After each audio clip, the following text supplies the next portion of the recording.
ERP 생산 1급 문제 풀어보도록 하겠습니다. 우선은 필기 문제 풀어보고요. 실기 풀어보고 2급 풀고 나면 이제 기출문제가 7월 시험 전까지는 다 끝납니다. 그래서 생산 1급까지 다 1, 2급 다 올리고 나면 그 다음에는 지금 제가 요약 정리를 다시 해가지고 요약지를 만들고 있거든요. 그래서 요약 정리된 강의를 한강 그 오프라인 강의와 병행해서 진행을 할까 생각 중에 있습니다. 그렇게 알고 계시면 될 것 같고요. 지금 저는 그럼 뭐 하고 있냐면 여러분들이 보시기 편하게 요약 정리를 다시 조금 정리를 하고 있습니다. 그래서 그걸 나중에 올려드리도록 하겠습니다. 자, 그러면 ERP 2024년 5월 생산 1급 문제 한번 필기 보도록 하겠습니다. 내용은 ERP 부분은 계속 했던 거라 바로바로 보고 넘어갈게요. 자, BPR에 대한 필요성에 대한 설명으로 가장 적절하지 않은 것은 했습니다. 경영기술의 효율화 저하를 극복했다. 정보 기술을 통한 새로운 기회를 창출했다. 다 맞죠? 지속적인 경영 환경 변화에 대한 대응을 모색했다. 얘도 괜찮네요. 정보 보호를 위해 외부와 단절된 아니죠. 개방적인 업무 시스템을 가지고 있습니다.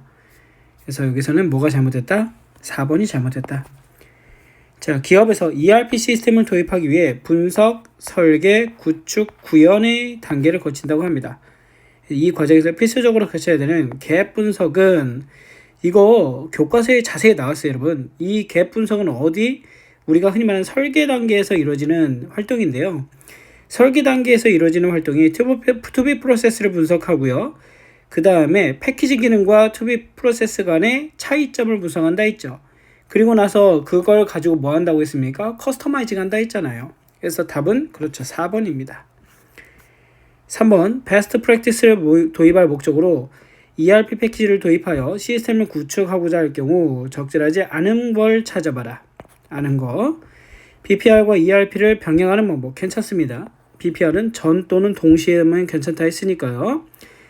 자, 그 다음에 패키지에 맞춰 BPR을 추진하는 방법. 얘도 같은 얘기죠. 기존 업무 처리에 따라 패키지를 수정하는 방법 하지 말라 했죠. 기존 업무를 고수하지 말아라. 답은 3번. 자, 4번. ERP 시스템이 SCM 모듈에서 이건 맨날 나왔던 문제죠. 여러분 1번, 2번, 3번은 한번 읽어보시고 장점으로 적절한 거예요. 4번은 뭐에 대한 설명이다? 그렇죠. CRM에 대한 설명이더라. 고객 관계관리에 대한 설명이다. 답은 그래서 4번이다. 이거 문제 은행 문제라서 여러분들이 보시고 그냥 넘어가시면 된다는 얘기입니다. 자, 5번 문제. ERP 시스템을 프로세스, 화면, 필드, 그리고 보고서 등 거의 모든 부분을 기업이 요구사항에 맞춰 구현하는 방법을 무엇이라 합니까? 이건 여러 번 나왔었죠. 커스터마이제이션, 커스터마이징이라고 우리가 배웠습니다. 고객 맞춤화 하다. 자, 6번. 다음 보기에서 설명하는 수요 예측 기법으로 적절한 것은 소비자 실태 조사에 의한 방법. 특정 지역에 무작위로 추출된 소비자들에 대해 실태 조사를 이용한다. 판매점 조사에 의한 방법. 전체 또는 특정 지역의 판매점 중에서 일부를 무작위로 추출해서 조사한 결과를 이용한다. 자, 설문지, 인터뷰, 전화조사, 시제품 발송, 뭐 이런 여러 개를 우리가 뭘 통해서 하냐면 시장 조사를 통해서 한다 하죠. 그래서 여기서는 지금 엄연히 따지면 어디에 대한 내용이요? 시장 조사에 대한 내용입니다. 패널 도기법은 여러 단계에 있는 각 분야에 있는 사람들을 모아가지고 의견을 묻는다는 거고요. 수명주기 유추법은 뭐입니까? 도입, 성장, 성숙, 쇠퇴기를 확인한다는 거고, 델파이 방법은 전문가들에게 설문을 돌려가지고 의견을 종합한다는 뜻이죠. 자, 그래서 답은 1번이었다.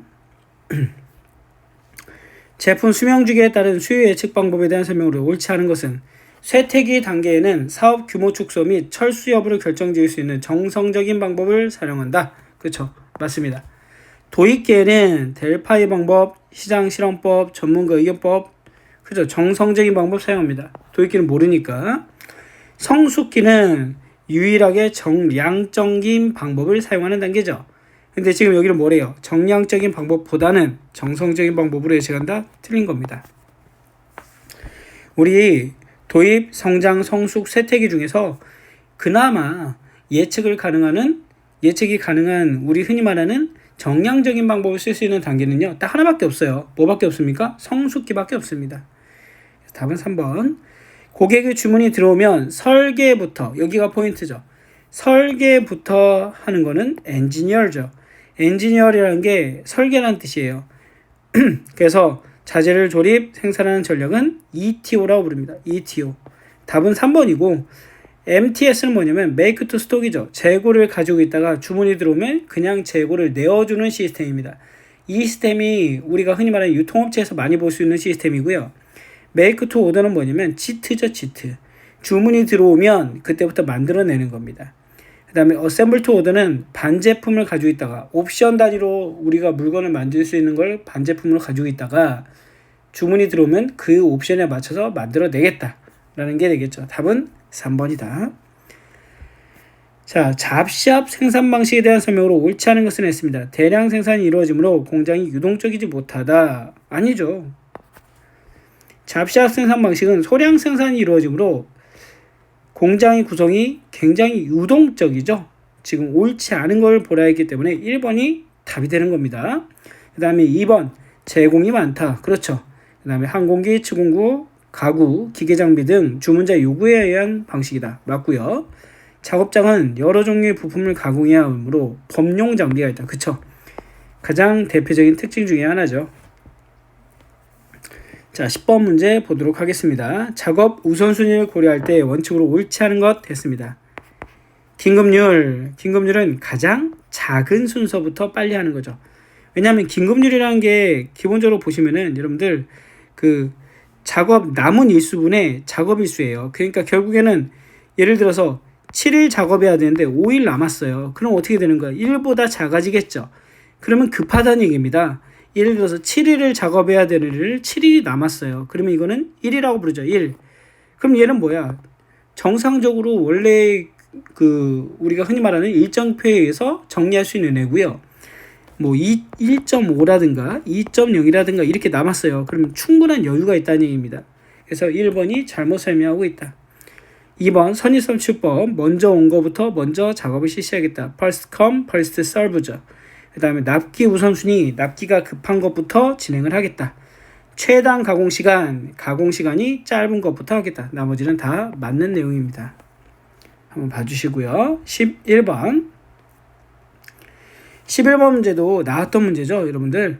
자, 제일 나중에 할 건 뭐예요? 다가 제일 나중에 들어가죠. 제일 마지막에 들어간 게 다입니다. 주공정을 결정해야 되니까 마지막에. 1번은 뭐예요, 그러면? 프로젝트에 수행돼야 될 활동을 먼저 파악해야 되겠죠. 그 다음에 활동을 갖다가 선행관계를 결정하고 네트워크 모형으로 작성하고 그 다음에 일정을 계산하겠죠. 다음 3번입니다. 3번.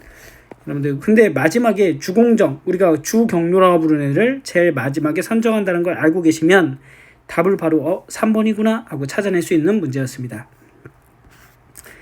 자, 12번 주식회사 생산성의 8월의 판매 예측치는 450대이며 8월의 실제 판매량은 총 500대였다. 여기서 지수평할 개수가 0.2일 때 그럼 여러분들 이거 뭐 하면 돼요? 500이 실제 판매량이죠. 공식 한번 써볼까요? FT는 AT 곱하기 알파 더하기 1-알파의 F의 T-1입니다. 그죠? 그래서 색깔 바꿔서 한번 해볼게요. 자, 그러면 AT는 얼마예요? 지금 500대 곱하기 0.2 더하기 0.8 곱하기 450 하시면 되겠죠? 그럼 얼마 나와요? 그렇죠. 460이 나옵니다. 이건 여러분들 계산해 주시면 되는 거니까. 자, 13번 문제 한번 볼까요? 13번 문제를 볼 텐데, 자, 보기를 참고하여 공정계획표에 따른 주공정을 찾을 때 단계 3의 여유 시간을 구하라. 우선은 이거 문제를 풀려면은 제일 먼저 해야 될 게 주경로를 먼저 찾아야 됩니다. 자, 그러면 십자가를 먼저 그어주시고요. 자, 단계별로 십자가를 그어주시면 되겠죠. 그 다음에 지금 여기 점점점 되어 있는 애들은 순서입니다. 순서. 명목상의 순서라고 보시면 돼요. 일정 없더라도, 시간 없더라도. 그러면 여기에 0. 우선 주경로를 먼저 파악하는 겁니다. 여기선 3. 그 다음에 7.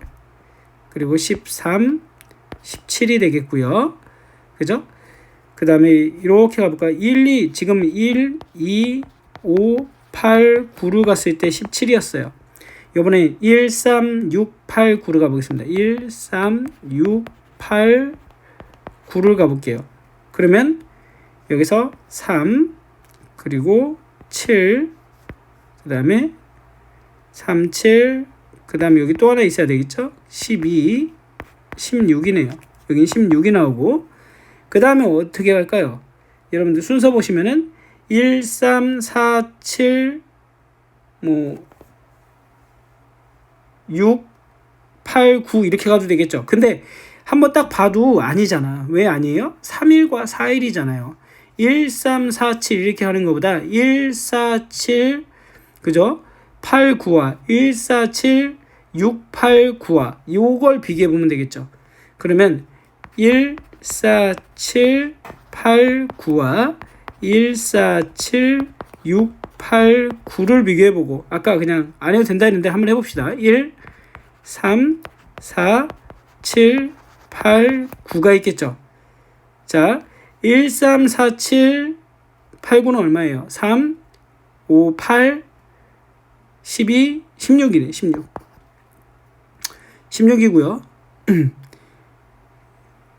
여기도 만약에 이렇게 위로 갔다. 1, 3, 4, 7, 6, 8, 9로 갔다. 요렇게 와서 이렇게 간 거랑 요렇게 와서 이렇게 간 거 얘기하는 겁니다. 다 17, 16이에요. 결국에는 비슷해. 똑같아요. 위에랑. 근데 지금 하나 남은 게 뭐가 남았어요? 두 개 남았네요. 1, 4, 7, 8, 9. 1, 4, 7, 8, 9. 4니까 4, 9, 13, 17이 되고 얘도 17이네요. 이번엔 뭐예요? 1, 4, 7, 6, 8, 9죠. 예, 여기에요. 그러면 4 여기로 하면 9 그 다음에 14, 18이 되네. 얘가 주경로네. 이번엔 좀 경로가 구성하는 게 경우의 수가 많아서 힘들었는데 결국에는 여러분들이 주경로를 찾아냈습니다. 18이에요. 18. 자, 우선은 주경로를 빼고 나머지 지워볼게요. 여러분들 보시기가 너무 복잡하니까 요게 주경로입니다. 지금 주경로를 한번 제가 그림을 그려볼까요?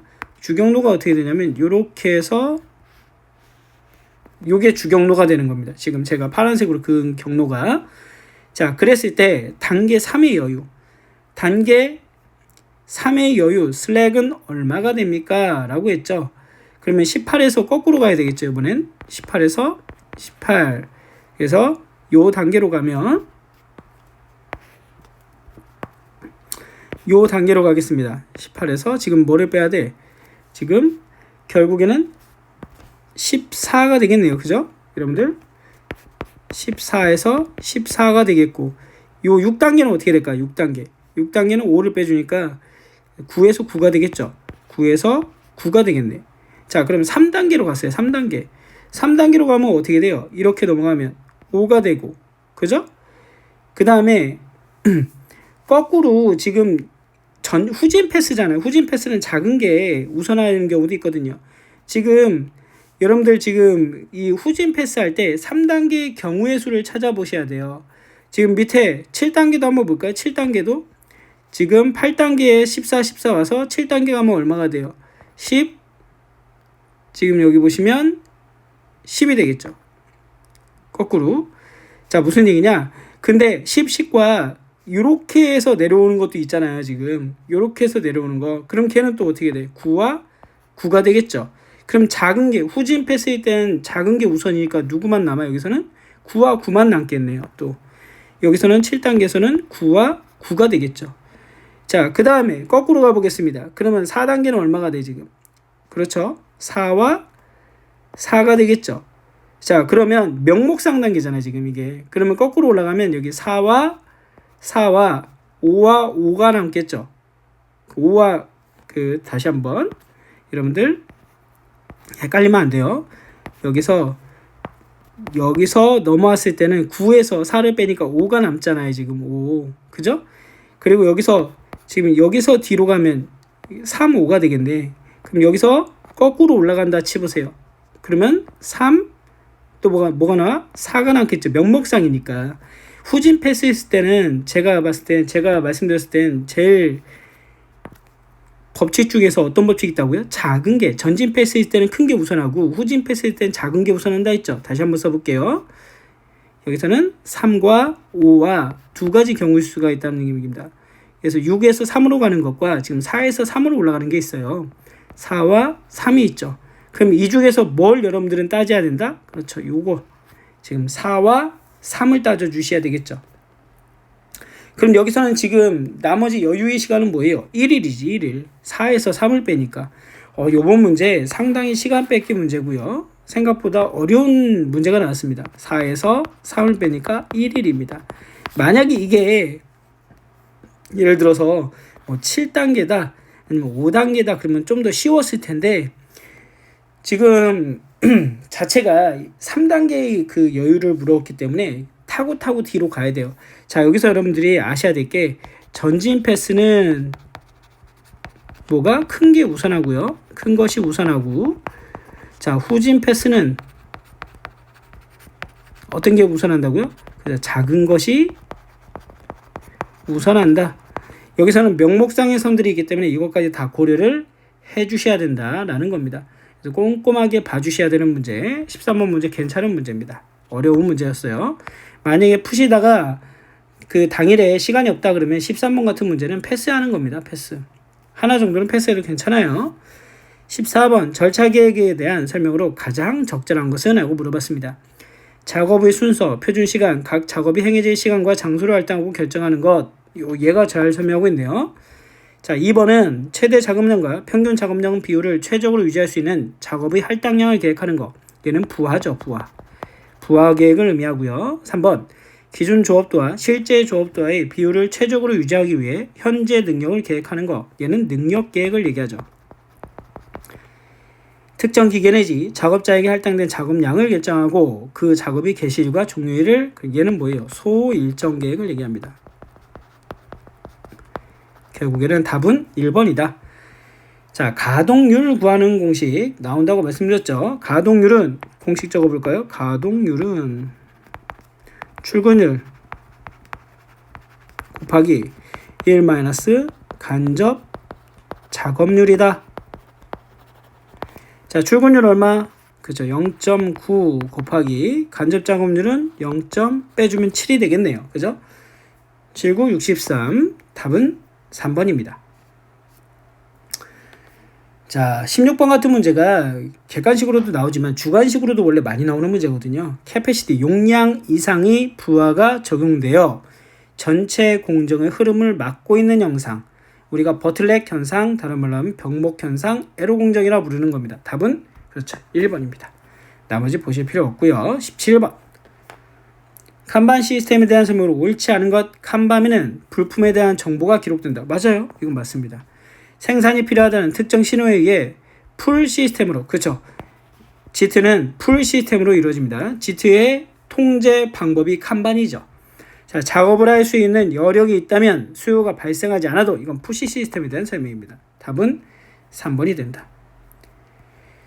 자, 그 다음에 18번 볼까요? OS, 정리, 정돈, 청소, 청결, 마음가짐 또는 습관화 이렇게 부르죠. 정리, 필요한 것과 불필요한 것을 구분하는 것. 맞네요. 청결은 뭡니까? 설비와 작업 환경을 더럽히지 말고 깨끗한 상태를 유지하는 거라고 했죠. 그래서 청소는 곧 점검이다. 지금 얘는 지금 뭐예요? 청소에 대한 설명이죠. 청소. 2번은 청소에 대한 설명입니다. 습관화, 몸에 체득한다는 얘기죠. 맞고요. 정돈, 지정된 위치에 갖다 놓는다. 얘도 맞네요. 답은 2번. 자, 19번 같은 문제도 가끔 나옵니다, 여러분. 우리가 그 인시를 구할 때는 어떻게 구하냐면 인적 능력 CP라고 돼 있죠. CP를 구할 때는 환산 인원 곱하기 가동 시간 곱하기 위에서 구했던 거 가동률을 구해줍니다. 자, 그대로 한번 집어넣어 볼까요? 환산 인원 지금 보니까 5명 그냥 쓰래요. 5명 곱하기 가동 시간은 지금 8시간씩 20일을 했대요. 그러면 8 곱하기 20이 되겠죠. 곱하기 가동률 1입니다. 100%. 자, 계산하면 얼마? 그렇죠. 800 mH가 나오네요. 자, 20번. 다음 보기에서 설명하는 용어를 한글로 작성하세요. 프로젝트의 계획을 시간으로 구분하여 표시하고 실제로 달성한 프로젝트를 도표상에 막대로, 여기가 포인트죠. 막대로 표시하는 건 우리가 알고 있는 건 딱 하나밖에 없습니다. 뭐라고요? 간트 차트죠. 간트 차트. 그래서 작업을 통제하겠다. 그래서 이 간트 차트의 지금 두 번째, 세 번째의 단점이 있죠. 그러니까 유연한 대응이 어렵고 완료 시간을 알 수 있는데 세부적인 그 선후 관계를 알 수 없다 보니 그래서 나온 게 PRT, CPM이라고 말씀을 드렸었습니다. 자, 21번. 자, 21번 문제 한번 볼까요? 보기에서 설명하고 있는 시스템을 영어 대문자로 약자 기술화라고 합니다. 자, 비용만 발생시키고 부가가치를 창출하여 기여하지 않은 활동 자원에서 즉각적으로 제거해야 되는 7가지 낭비. 자, 이거 나오면 다 나온 거예요, 여러분. GT의 7가지 낭비 기억나시죠? 뭐 있을까요? 한번 여기 나와 있잖아요. 분량의 낭비, 재고의 낭비, 과잉 생산의 낭비, 뿌리 낭비죠. 운반의 낭비, 비합리화 프로세스에 의한 낭비, 동작의 낭비, 대기의 낭비 등등등 7개입니다. 7개. 하나, 둘, 셋, 넷, 다섯, 일곱 개 맞네요. 다 나왔네요. 자, 얘를 갖다가 우리가 무슨 시스템이라고 불러요? 그쵸. JIT라고 부릅니다. JIT 이렇게 써주시면 되겠죠. JIT입니다. 자, 22번. 보기에서 설명하는 재고 종류로 가장 적절한 것은 여러 가지 불확실한 상황에 답 나왔죠. 불확실한 상황은 그쵸. 안전재고. 답은 2번입니다. 자, 여기서 우리가 처음 보는 재고가 나와요. 침몰 재고라는 건데요. 나머지 예상 재고는 아시고 책에 나와 있고 파이프라인 재고도 나와 있는데 침몰 재고는 뭐냐면 재고 기간 동안에 손상이 되거나 손실이 되거나 못 쓰게 되는 재고를 얘기하는 겁니다. 그러니까 우리가 쓸 수 없게 되는 재고, 이걸 갖다 우리가 침몰 재고다 이렇게 명명을 하고 있습니다. 자, 23번 보겠습니다. 자재 소요 계획에 대한 설명으로 옳지 않은 것 했네요. 자재 소요 계획은 자재 관리뿐만 아니라 일정 계획과 통제를 동시에 진행할 수 있는 관리 기법이다. 그쵸? 맞습니다. 자재 소요 계획을 효과적으로 수립하기 위해서는 주 생산 일정과 아니죠. 여러분들 우리 다시 한번 써볼까요? 여기다 한번 써볼까요, 제가?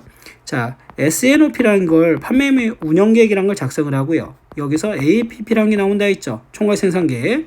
총괄 생산 계획에서 뭐가 나온다고요? MPS가 주 생산 계획이 나오고요. 이 MPS를 통해서 MRP를 우리가 뽑아낼 수 있다 했죠. 이 MRP 왼쪽에서는 BOM이라는 게 들어가고요. 그 다음에 오른쪽에서는 IRF라고 하는 게 들어간다 했습니다. 그래서 MRP를 만들려면 기준 생산 계획과 비용 자재 명세서와 재고 기록철 3개가 필요한 거죠. 그래서 여기서 2번에서는 2개만 있으면 된다? 아닙니다. 여기서 틀린 거다. 이 순서만 기억해 주시면 여러분들이 문제를 풀 수 있는 내용이었다. 이거 제가 많이 설명을 드렸던 것 같아요. 나머지 한번 읽어보시고 24번입니다. 자, 능력 소요 계획에 얼마만큼 제조 자원을 요구하는지를 계산하는 모듈이다. 능력 소요 계획에 대한 필요한 정보. 자, 능력 소요 계획에 필요한 정보는 MRP에서 산출된 발주 계획 정보. 자, 가 필요하고요. 그 다음에 또 뭐가 있을까요? 절차 계획 정보 필요합니다. 그 다음에 확정 주문 정보 필요하죠. 그 다음에 또 뭐가 필요해요? 작업 공정표 정보.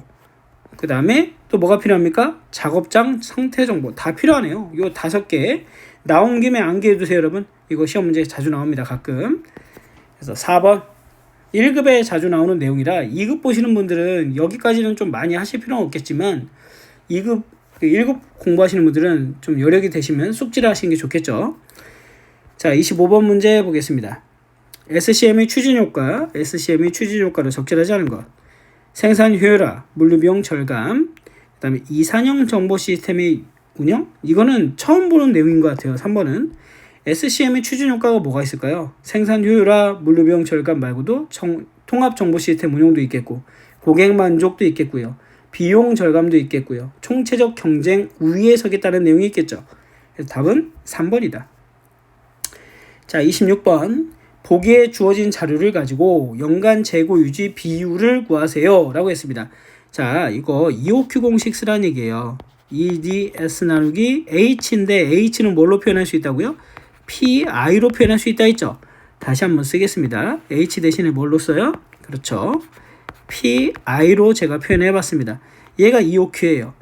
자, 그러면 연간 지금 경제 발주량은 이미 주어졌어요. EOQ 200을 먼저 구해놨고 그 다음에 D도 뭘로 주어졌어요? 연간 수요량 5,000개로 주어졌고요.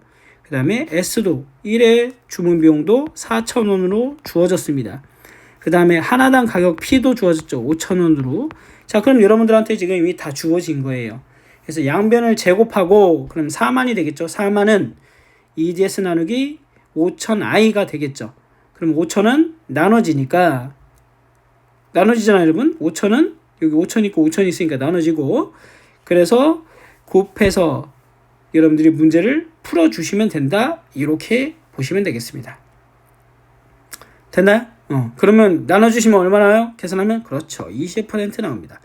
이건 여러분들 계산기 가지고 있기 때문에 그냥 계산기 입력하시면 됩니다. 공식이 암기가 되어 있느냐, 그걸 물어보는 문제가 되겠습니다. 자, 27번 보기 괄호안에 들어갈 도표 유형을 한글로 입력하세요. 간트 차트는 생산관리, 재고관리, 원가관리, 일정관리 등에 활용되고 있으며 사용 목적에 따라 다양한 유형이 존재한다. 그중 괄호 도표는 기계별로 현재 능력에 대해 어느 정도 작업량이 부하되었는가 보여주는 도표이다. 얘는 뭐라 부를까요? 그렇죠. 말 그대로 작업자별로 부하가 걸리는지, 그럼 작업 부하 도표라고 부르는 겁니다. 작업 부하 도표라고 부르는 건데, 이런 문제는 여러분 틀려도 되는 문제예요. 자, 제가 1급 시험 보시는 분들한테 말씀을 드립니다. 제가 앞에도 계속 써놓고 있지만 딱점이라 해서 70점만 맞고 합격하자 막 이렇게 얘기하잖아요. 모든 문제에서는요, 한 두세 문제, 많을 때는 세네 문제 정도는 내가 손을 댈 수 없는 문제가 나오기 마련입니다. 그게 원래 시험 볼 때 시험 출제위원들이 하는 역할이에요. 만점을 방지하기 위해서 한 80점 정도를 맞도록 지금 유도를 하고 있는 겁니다. 근데 그거를 틀렸다고 너무 걱정하거나 심란해하거나 공부 범위에다가 그걸 포함시키면 안 되는 겁니다, 여러분. 공부 범위에 포함돼서 공부 범위가 넓어지는 순간에 그거는 이제 그 자격증 시험이 아니라 학문으로 넘어가는 거예요. 그래서 여러분들이 필요한 것만을 딱 자주 나오는 것만 공부하고 넘어가라.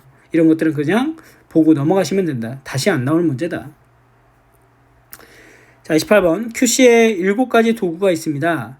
이에 대한 설명으로 바르게 짝진 것은 현장에서 확인된 일련의 데이터에 대해 일정한 양식을 이용하여 간단하게 표기함으로써 도수 분포를 구하고 이를 통해서 여러 가지 정보를 얻어서 검사용, 관리용, 해석용을 들어간다. 자, 여러분들 이거 체크시트 얘기하는 거예요. 이거 3개 보면 체크시트가 나와야 돼. 2번, 4번 둘 중에 하나가 되겠죠. 한 대상에 나타나는 2가지 서로 상관이 있는지 없는지를 흩어진 점에 의해서 산점도를 얘기합니다. 답은 나왔죠? 벌써 2번이네요. 하나만 더 볼까요? 길이, 무게, 시간, 경도 여기까지 나오면 답 나와야죠. 계량치는 우리가 배운 거 딱 하나밖에 없어요. 히스토그램. 그 다음에 개수치는 파레토도. 그렇게 문제를 풀어주시라고 말씀을 드렸죠. 답은 2번. 자, 29번 문제.